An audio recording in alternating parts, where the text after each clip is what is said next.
ಬೌದ್ಧ ಧರ್ಮ ಭಾಗ 2. ಬುದ್ಧನನ್ನು ತನ್ನ ಮನೆಗೆ ಆಮಂತ್ರಿಸಿದ ವೇಶ್ಯೆ ಆಮ್ರಪಾಲಿ. ಶ್ರೀಲಂಕಾ, ಚೀನಾ ಹಾಗೂ ಬರ್ಮಾಗಳಲ್ಲಿ ಬೌದ್ಧ ಧರ್ಮ ಜನಪ್ರಿಯವಾಗಿತ್ತು.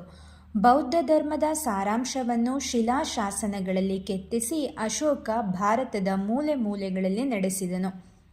ಅಶೋಕ ತನ್ನ ಮಗ ಮಹೇಂದ್ರ ಹಾಗೂ ಮಗಳಾದ ಸಂಘಮಿತ್ರೆಯರನ್ನು ಬೌದ್ಧ ಧರ್ಮದ ಪ್ರಸಾರಕ್ಕಾಗಿ ಬರ್ಮಾ ಮತ್ತು ಸಿಂಹಳ ದೇಶಕ್ಕೆ ಕಳುಹಿಸಿದನು. ಬೌದ್ಧ ಗ್ರಂಥಗಳನ್ನು ಕಾಶ್ಯಪ ಮಾತಂಗ ಚೀನಿ ಭಾಷೆಗೆ ಭಾಷಾಂತರಿಸಿದವರು. ಬೌದ್ಧ ಧರ್ಮದ ಪ್ರಸಾರದ ಬಗ್ಗೆ ಮಾಹಿತಿ ತಿಳಿಸಿದ ವಿದೇಶಿ ಪ್ರವಾಸಿಗರು ಹುಯೆನ್ ಸಾಂಗ್ ಮತ್ತು ಇತ್ಸಿಂಗ್. ಬೌದ್ಧ ಧರ್ಮದ ಕಾಲದಲ್ಲಿ ನಳಂದ, ವಿಕ್ರಮಶೀಲ ಮತ್ತು ಓದಂತಪುರಿ ವಿಶ್ವವಿದ್ಯಾಲಯಗಳಿದ್ದವು. ದಕ್ಷಿಣ ಭಾರತದಲ್ಲಿದ್ದ ಪ್ರಸಿದ್ಧ ಬೌದ್ಧ ಧರ್ಮದ ಕೇಂದ್ರಗಳು ಅಜಂತ, ನಾಗಾರ್ಜುನಕೊಂಡ ಮತ್ತು ಕಂಚಿ. ಬೌದ್ಧ ಧರ್ಮವು ತನ್ನ ಉಗಮ ಸ್ಥಾನವಾದ ಭಾರತದಲ್ಲೇ ತನ್ನ ನೆಲೆ ಕಳೆದುಕೊಳ್ಳಲು ಕಾರಣ ಮುಸ್ಲಿಂ ದಾಳಿ. ಬುದ್ಧನು ದೃಢಮನಸ್ಕನು, ಪಾಂಡಿತ್ಯದಿಂದ ಕೂಡಿದವನು ಮತ್ತು ಹೆಮ್ಮೆ ಉಳ್ಳವನಾಗಿದ್ದವನು ಎಂದು ಹೇಳಿದವರು ವಿಲ್ ಡ್ಯೂರಾಂಟ್.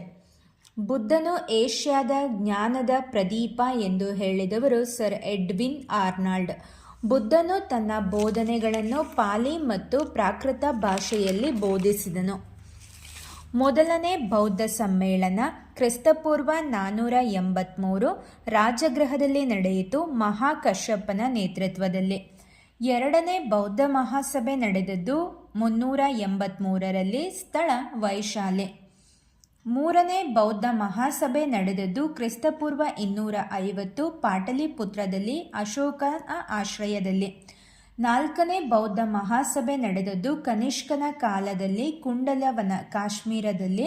ಅಧ್ಯಕ್ಷ ವಸುಮಿತ್ರ, ಉಪಾಧ್ಯಕ್ಷ ಅಶ್ವಘೋಷ. ಐದನೇ ಬೌದ್ಧ ಸಮ್ಮೇಳನ ಹರ್ಷವರ್ಧನನ ಆಶ್ರಯದಲ್ಲಿ ಕನೋಜ್ನಲ್ಲಿ ನಡೆಯಿತು, ಅಧ್ಯಕ್ಷತೆ ಹುಯೆನ್ ಸಾಂಗ್. ಬೌದ್ಧ ಧರ್ಮವು ನಾಲ್ಕನೇ ಬೌದ್ಧ ಸಮ್ಮೇಳನದಲ್ಲಿ ಹೀನಯಾನ ಮತ್ತು ಮಹಾಯಾನ ಪಂಥಗಳಾಗಿ ವಿಭಜನೆಗೊಂಡಿತು. ಮಹಾಯಾನ ಎಂದರೆ ಶ್ರೇಷ್ಠ ಮಾರ್ಗ, ಹೀನಯಾನ ಎಂದರೆ ಕನಿಷ್ಠ ಮಾರ್ಗ.